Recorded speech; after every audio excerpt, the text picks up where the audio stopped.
Bonjour et bienvenue sur Genius Catering. Nous allons voir maintenant comment marche la partie fournisseur. Quand vous arrivez et que vous êtes connecté, vous voyez un tableau de bord avec vos chiffres clés, vos alertes et les actions possibles. En dessous, les événements en attente de livraison livrée et les événements en cours. On va d'abord regarder comment gérer son établissement. Pour gérer son établissement, ici, vous voyez que vous avez les informations de base, le nom de votre établissement, si vous êtes ouvert ou fermé, la photo principale et l'adresse. Là, ici, comment gérer mon catalogue. Ici, l'établissement en quelques mots. Vous pouvez aussi écrire en anglais. Pour modifier, il faut cliquer sur le petit stylo. Vous pouvez ajouter photos et vidéos. Vous pouvez aussi ajouter des labels, si vous en avez. Les coordonnées générales, nous vous conseillons de bien les remplir.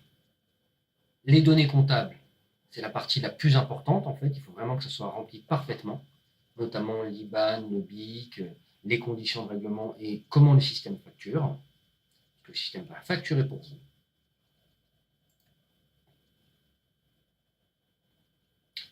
Les contacts de référence, donc le dirigeant.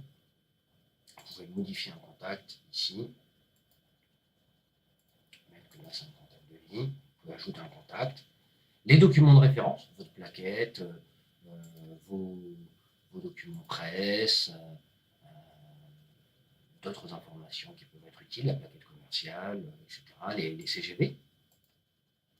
Et ici, les périodes d'ouverture et de fermeture.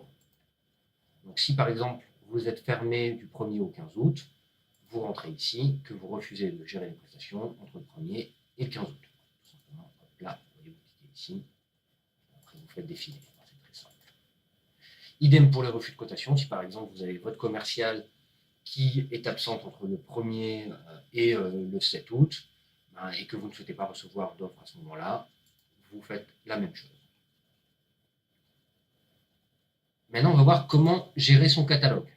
Donc, là, il y a un catalogue qui est créé, mais sinon, il vous suffirait de cliquer sur « Ajouter un catalogue ». Là, vous voyez mes produits et mes zones de livraison. Le catalogue, pour le désactiver, vous cliquez ici, et vous cliquez ici pour le désactiver si vous souhaitez désactiver. Là, ici, c'est le délai de minimum de prise en charge.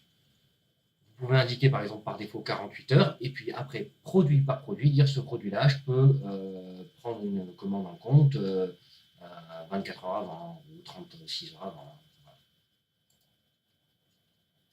Là, ici, vous indiquez vos zones de livraison.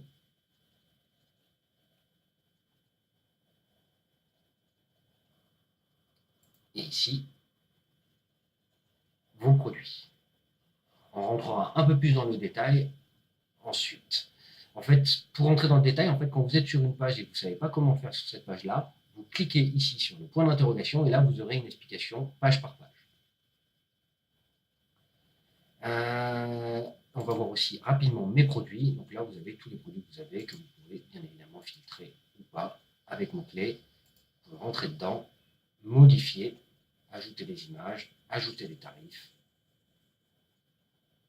modifier la description et les spécificités, la période de commercialisation, très importante, et le délai minimum de prise en charge.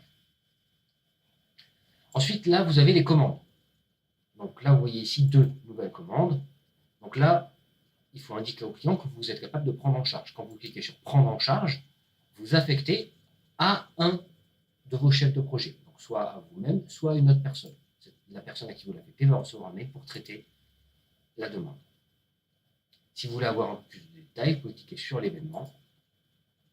Et donc là, vous avez un petit peu plus de détails sur ce qui a été commandé.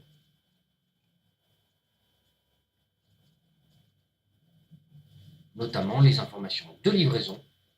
Et là, vous avez toutes les informations avec le téléphone du contact, par exemple, si le client a mis une salle ou un nom de service, etc. Il peut aussi indiquer des commentaires spécifiques. Là, vous avez les messages et les notifications. Quand une commande en fait a été prise en charge, elle passe en attente d'action.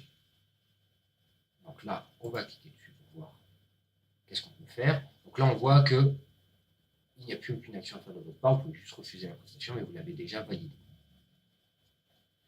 Quand une commande est validée côté client et côté fournisseur, elle passe dans commande validée. Donc là, en attente d'action, vous avez les commandes. Il n'y en a aucune. Si on va dans l'historique, là, on peut voir toutes les prestations qui ont été faites, avec les messages, etc. Là, vous avez ici la possibilité d'acheter des crédits visibilité. Cette possibilité n'est pas active pour l'instant. C'est pour apparaître en haut des résultats de recherche. Ici, vous avez les outils. Donc là, tout n'est pas encore développé. Voilà. Pour l'instant, ce n'est pas encore développé. Là, la partie messages. Donc là, vous pouvez voir tous les messages. Donc ça vous donne une historisation complète des messages. Donc les messages liés à l'événement et les messages avec vos collègues. Vous pouvez d'ailleurs écrire un message à vos collègues si vous souhaitez qu'il soit historisé sur la plateforme. Donc là, message sur l'événement, vous écrivez à la personne. Message avec vos collègues. Hop, là, vous écrivez. Et là, vous n'avez qu'un seul collègue de rentrer. Ici, les notifications, pareil. Donc là, vous voyez les notifications. Vous pouvez cliquer là-dessus. Et si vous cliquez sur Créer un compte, la notification ne s'affichera plus. Et là, la partie Mon compte, donc sur laquelle vous gérez votre abonnement. En l'occurrence, l'abonnement est pris en charge par Ideal Meetings and Events. Vous pouvez gérer les infos de votre société, donc avec les contacts, les données comptables, les documents de référence, etc. Les utilisateurs, donc ajouter un utilisateur, ajouter un contact et le transformer en utilisateur. Et enfin, vos données personnelles. Donc là, vos coordonnées à vous, vos données de connexion, vous pouvez changer le mot de passe, vous pouvez changer de langue et définir des rôles dans vos établissements. Quand vous pouvez être un traiteur qui a plusieurs établissements, par exemple. Un traiteur qui aurait un établissement à Paris et un établissement à Marseille. Voilà pour le petit tour d'horizon. Nous vous conseillons de cliquer sur le point d'interrogation quand vous êtes sur une page pour avoir plus d'informations.